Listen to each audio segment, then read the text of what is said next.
Blessed to have leaders from all over the world here. With a yearly budget of more than $250 million, the Clinton brand is a major force. Projects like the Global Initiative, a kind of Davos for do-gooders, brought together NGOs with princes, statesmen and celebrities, and it worked.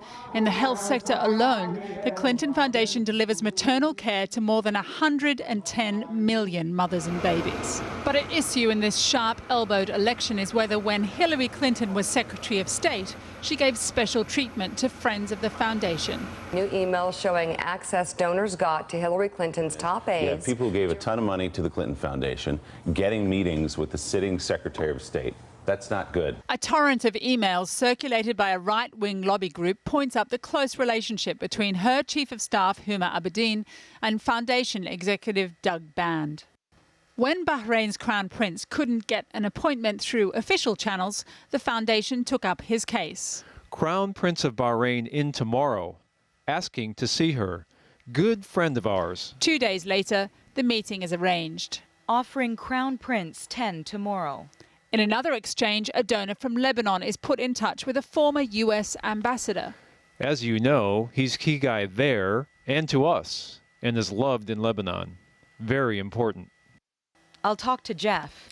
There's no suggestion that those who are the subjects of the emails have done anything wrong, and the Clinton campaign has repeatedly refused any suggestion of a conflict of interest. But that hasn't stopped criticism. Do I have a problem when a sitting Secretary of State and a foundation run by her husband collects many millions of dollars from foreign governments? Yeah, do I have a problem with that? Yeah, I do. It sets up potential perception problems. There's no direct evidence that Access changed policy, but the concerns date back even to her confirmation hearing in 2009. I will certainly do everything in my power to make sure that the good work of the foundation continues without there being any untoward effects on me and my service. She agreed to the president's demands for absolute transparency, but the foundation failed to declare when the UK tripled and Australia doubled its donations to their good works. Now, just weeks from the presidential election, the foundation is still explaining. There's no question there were phone calls made to get appointments for people, but people in public life are used to making courtesy appointments, so I don't find it unusual. I think we do have to be careful. We have to be careful that it's not linked to policy decisions. There's no proof that anything wrong was done, but that doesn't get conveyed by the headlines, which say, man requested meeting, appearance of a problem. Clintons have never been very sensitive to that kind of thing. They've just always said, well, if there's no fire, why all the fuss about the smoke? It's perhaps useful at this point to consider Donald Trump's much smaller charitable venture, the Trump Foundation.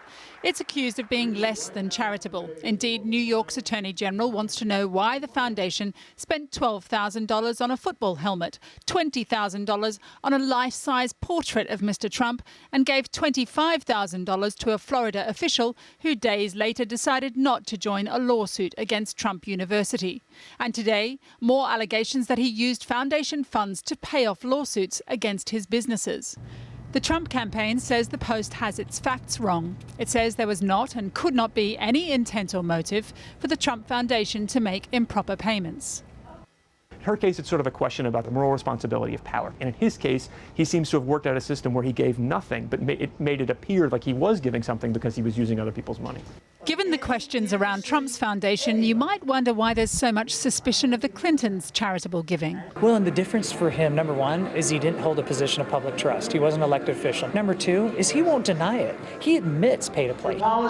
Individuals that were strong donors and supporters of the foundation received special access to the State Department. You can consider that normal, and in some countries it might be, but it is not expected to be normal in the United States. I don't think she's done anything outright corrupt, but she and Bill both have had a way throughout their careers of handing their political opponents clubs with which to hit them. The Clintons are now working to separate themselves from their charities, but time is running out to change voters' perceptions. Kylie Morris, Channel 4 News, Washington.